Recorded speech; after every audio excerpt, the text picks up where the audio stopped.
What is up, everyone? It's Quinn here, and in today's video, I'm going to be going through my top 50 wide receiver rankings for the 2024 fantasy football season. If you guys want my full rankings, you can download the Google Sheet in the description. Free to you guys if you want to use them. So hopefully these rankings can help you in your fantasy drafts, or if you've already drafted, maybe help you put together some trades. But if you enjoyed the video, hit that like button, subscribe to the channel, and let's dive right into tier one. Like I talked about in my running back video, this isn't going to be overly in-depth player by player. Going to be more just going through the tiers. If you want those super in-depth player takes, you can take a look at my last two wide receiver rankings videos. I think those were like 30 plus, maybe 40 plus minutes. So looking at tier one here, seems like we have a pretty consensus top two in CeeDee Lamb, Tyreek Hill. I'm recording this, just found out CeeDee Lamb finally got that extension, so we no longer have that like hanging over his head here. Lamb and Tyreek Hill both coming off of 23 plus PPR point per game seasons, both studs. You could go either way. If you prefer Tyreek Hill, I don't hate it, but these would be my two clear top two wide receivers. Then looking at tier two, we have Jamar Chase, Amon-Ra St. Brown, and Justin Jefferson. And I do think these guys belong in the same tier, but I'm also pretty set on the order of these three. I think some people might be out on Jamar Chase after last year, but I feel like we got to separate like the player and just the circumstances they had to deal with.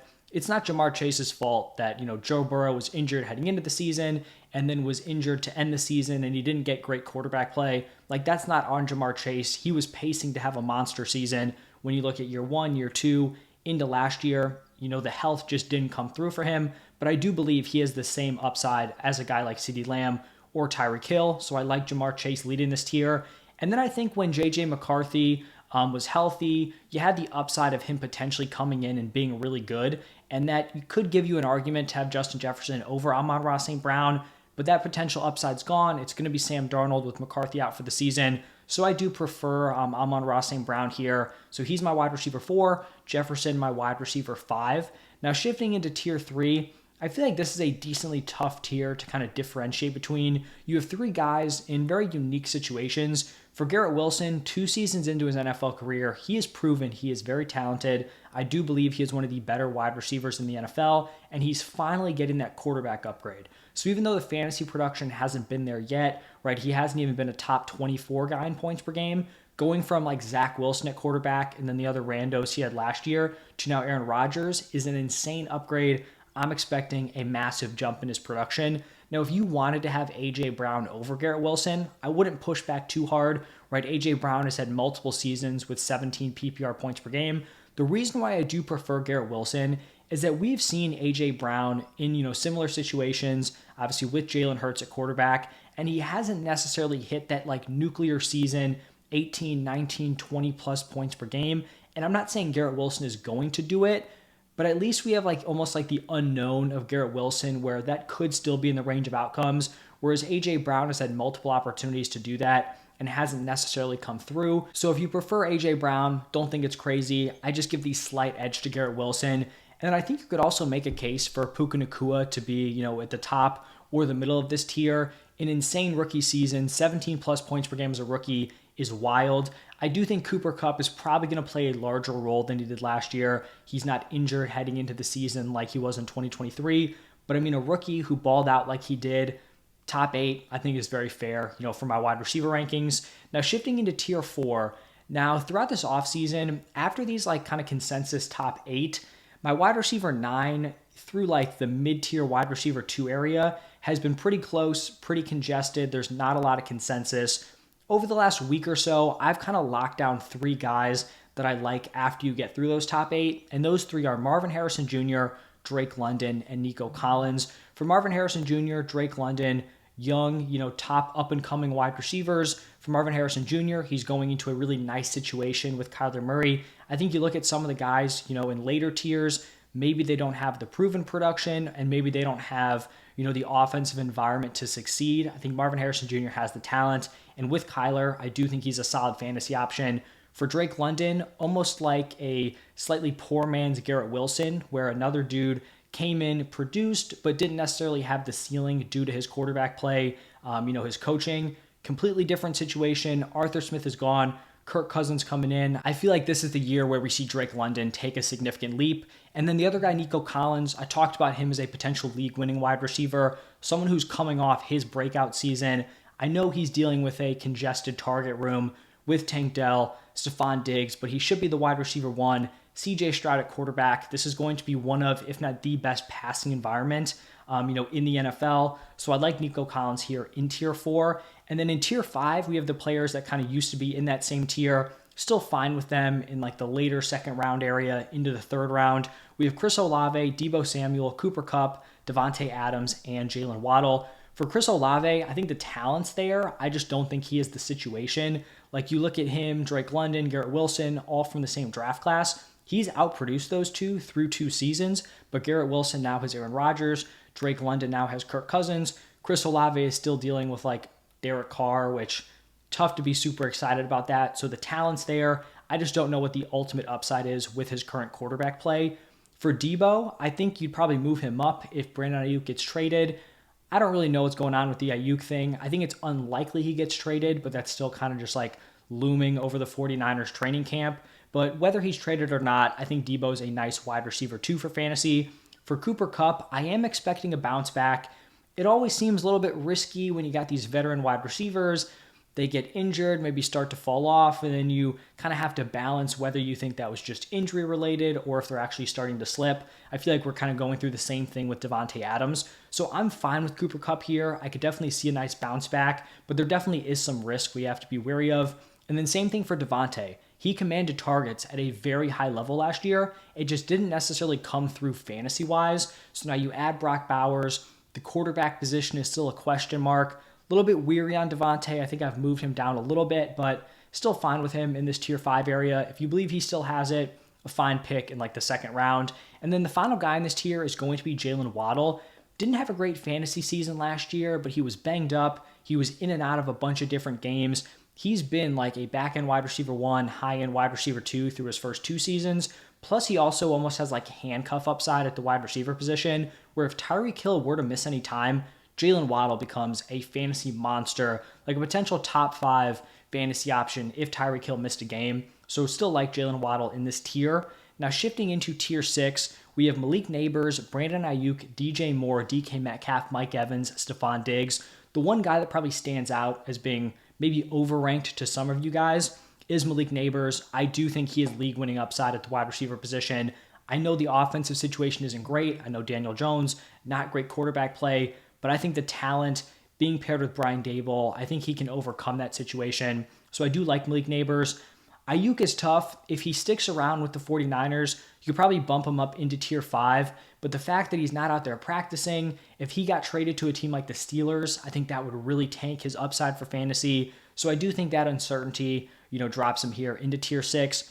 DJ Moore, I think, is fun. Congested wide receiver room with Keenan Allen, Rome Odunze. Should have, a quarterback upgrade with Caleb Williams, but you do have a little bit of uncertainty. Rookie quarterback, even though I think, Caleb Williams is going to be impressive from day one, it's still a little bit of added in risk. Not necessarily a Nico Collins situation where the quarterback play is going to be top tier. So DJ Moore is like a, mid-tier wide receiver 2, I think is fair. DK Metcalf is interesting. He's pretty much settled in from like the wide receiver 20 to 24 area in points per game over the past few seasons. It still does seem like he has a little bit more upside. Think a change in the coaching staff could potentially unlock him, but you also could have the emergence of a guy like JSN, which maybe kind of stifles that. So I think DK, mid to back end wide receiver 2. Mike Evans, I'm probably a little bit lower on the consensus. It just comes down to the fact that I think the Bucs are going to move Chris Godwin back into the slot. When Chris Godwin was in the slot, Evans and Godwin were pretty much neck and neck in terms of their production from like 2019 through 2022. Not shocking to me that the 1 year, Godwin gets moved out of that slot role, went from playing over half his snaps in the slot to less than a quarter last year. Once that switch happens, then Mike Evans, completely dominates the production. I think with Canales gone, I think they're going to be much closer. So I think Evans is probably more of like a back-end wide receiver 2 compared to like that back-end wide receiver 1 production we saw last year. And then wrapping up this tier with Stephon Diggs. I haven't been overly high on Diggs, but the fact that he is in on 2 wide receiver sets, not saying it's going to last for the entire season, but that is a decent sign to kind of start the year off here. If he is the same guy we saw from Buffalo, he's probably going to smash at this price. Just another guy who's getting up there in age a little bit, kind of fell off towards the second half of last year. So a little bit of uncertainty, but I do think the upside is there. And then tier 7, an interesting mix of players. Definitely a tier that skews a little bit younger, but we have Tank Dell, Devonta Smith, T. Higgins, Michael Pittman, Zay Flowers, Amari Cooper, Xavier Worthy, Rashee Rice, and George Pickens. So for Tank Dell, someone I am very high on, like I mentioned with Stephon Diggs, Diggs is currently locked into those 2 wide receiver sets. I don't think it's guaranteed that Tank Dell is going to be like locked out throughout the entire season. I think he could earn those opportunities. But even as the wide receiver 3, a very talented wide receiver 3 in a top passing attack, I still think he's someone who could deliver, back-end wide receiver 2 production with more upside if he does expand his role. And then with these next 2, I've kind of just consistently moved Devonta Smith and T. Higgins closer and closer together. The more I think about it, the more I think they're just in very, very similar spots. And these were guys that were drafted pretty much back-to-back, I think, over the past couple of seasons. You have clear wide receiver 2s on very good offenses. The only difference between these 2 is that T. Higgins and Joe Burrow have dealt with injury issues, whereas Jalen Hurts and Devonta Smith have not. So you had the Burrow stuff last year. T. Higgins has had issues, especially 2 years ago, where he was like leaving games early, or he would come into the game active, but then just wouldn't play. So I think the health is kind of more just like random. It's bad luck. They're both wide receiver 2s. I think they can peak as like fringe wide receiver 1s. So I think it is fair to kind of have them back to back here. Then I have Michael Pittman, someone I'm probably lower on than consensus. He was a high-end wide receiver 2 last year, his best fantasy season. I just have concerns with his fit with Anthony Richardson. This does not strike me as like a combination where Pittman is going to get peppered with targets, have an insane amount of volume. I think there's touchdown concern. He's never been a big touchdown guy, but I think now the fact you have Anthony Richardson's legs near the goal line, you have JT near the goal line, like is this all of a sudden going to be the year where Michael Pittman like hits big in the touchdown department? I don't think so. So a little bit lower on Pittman, but talented player, just not the best situation in my opinion. Then we have Zay Flowers, definitely a prime candidate for a potential year 2 breakout. Amari Cooper, who just seems to be a very, very steady force. It seems like Deshaun Watson's already having some injury stuff, some arm soreness, which you think wouldn't be great as the starter, but the Browns' backup is Jameis Winston, and I mean, you can make a pretty easy case that if it's the Deshaun Watson we've seen over the past couple of seasons, letting Jameis just go out there and chuck it around to their weapons is probably best case scenario. So the injury stuff for Watson doesn't really scare me off of Amari Cooper. Then we have back-to-back Chiefs wide receivers, Xavier Worthy, Rashee Rice. I am very, very in on Xavier Worthy. I understand this is going to be way above consensus. You probably do not need to draft him this high, but I think he has legit upside to be this wide receiver 1 on the Chiefs offense. I think he's the most talented player in this group.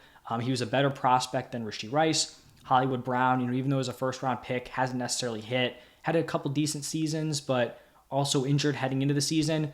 Very, very high on Xavier Worthy. I will say the Chiefs just signed Juju Smith-Schuster, and it could be nothing, but it also, maybe it's a hint that they think Rashee Rice is going to get hit with a suspension. This ranking of Rashee Rice is assuming he's not getting suspended, so that's something we'll have to monitor, but obviously that would be a big hit if Rashee Rice did get hit with a suspension. And then wrapping up this tier with George Pickens, I could definitely argue George Pickens higher. The reason I have him towards the bottom of this tier is just the off chance that Brandon Ayuk actually gets traded to the Steelers. Because if Ayuk goes to the Steelers, I feel like Pickens' value just is completely cooked, because the reason why he's been limited over the past couple of seasons is not great quarterback play, and then you also have Deontay Johnson there. You're pretty much just putting him back into a very similar situation that he was in last year. And then tier 8 is going to be by far my largest tier. Got some veterans at the top here, and then a lot of young options that I'm pretty high on. So the first 3, Chris Godwin, Deontay Johnson, Terry. Like I talked about with Godwin, I think he's going to bounce back, moving back into the slot. For Deontay Johnson, he is going from bad quarterback play, competing with George Pickens, to now being likely the clear-cut wide receiver 1 for the Panthers. Bryce Young, I do think he's going to have a bounce back with Dave Canales as the offensive coordinator, or Canales as the head coach. And then we have Terry, who just hasn't been a super high upside guy, but a very good wide receiver, hasn't necessarily had the quarterback play, so I think he's a fine wide receiver 3 pick. Then we're starting to get into some of these younger options. Rome Odunze, I do prefer him over Keenan Allen at this point. That's a switch I made, I think, a week or 2 ago. I just think you have a top prospect, Keenan Allen, kind of fallen off a little bit pretty late into his career. The reports out of training camp haven't been great. I think it's only a matter of time before Rome Odunze overtakes Keenan Allen in 2 wide receiver sets. Calvin Ridley, I guess, is one of like the final veterans here. I think the D-Hop injury definitely helps him, kind of opens up that wide receiver 1 role. But I think, it's reasonable to have some concerns with this Titans offense because if Levis doesn't hit, now you've got like 2 capable running backs. You have Calvin Ridley, DeAndre Hopkins, a decent amount of mouths to feed. Also have like signed Tyler Boyd. Don't think he's going to play a massive role. But if you're drafting Calvin Ridley, you are somewhat reliant on Will Levis. Now we're getting into these young options. Brian Thomas Jr., rookie. I guess I'll talk about him and Christian Kirk together. Probably going to be shocking to some people to have the rookie, ranked over Christian Kirk, who's coming off a solid season. And this is just going to come down to the usage we saw in the preseason and also what we saw last year. Christian Kirk is not playing in 2 wide receiver sets. It is already Brian Thomas Jr. and it is Gabe Davis. And this is not some weird, like, skewy preseason data that we're getting. We saw the same thing last year where it was Calvin Ridley and Zay Jones in 2 wide receiver sets. And if you guys remember, Christian Kirk completely flopped in week 1. He was getting the wide receiver 3 routes, but then Zay Jones left week 2 with injury and then never really like got back to 100% and was in and out of the lineup. So then Christian Kirk was in 2 wide receiver sets until he had a season-ending injury. So if he's heading into the season as the wide receiver 3 behind Brian Thomas Jr. and Gabe Davis, I just cannot draft him where he's currently going in ADP, which is like a mid-tier wide receiver 3. I think barring an injury to Brian Thomas Jr. or Gabe Davis, he is going to be disappointing. And then I also just really like Brian Thomas Jr. I think he is a perfect fit for the role that Calvin Ridley played last year, and I do think he can have a monster year. Then we have Keon Coleman. Just the upside of being the potential wide receiver 1 for Josh Allen is massive, plus his usage looked good in the preseason. Probably a little bit lower on Jaden Reed than consensus. I just think this is looking like a wide receiver by committee, so I'm not trying to make a massive stand on one of these dudes. So Jaden Reed, Christian Watson, pretty close together here. Talked about Keenan Allen already. We have Jackson Smith and Jigba. Maybe this a little bit low. I'd like to rank him a little bit higher. I do think this is a pretty congested tier. I'm just not sure how much upside he has with DK Metcalf as the number 1. Tyler Lockett likely still going to be involved. And then wrapping up this tier with Ladd McConkey, someone I was a little bit higher on before we saw the preseason usage. He was not in on 2 wide receiver sets. Not saying that he can't work into it, but in a wide receiver room that's pretty gross, it's not ideal that he hasn't already locked that down. So cooled off a little bit on Ladd McConkey, but still have him in this tier. And then wrapping it up with my final 6 wide receivers here, got Jordan Addison.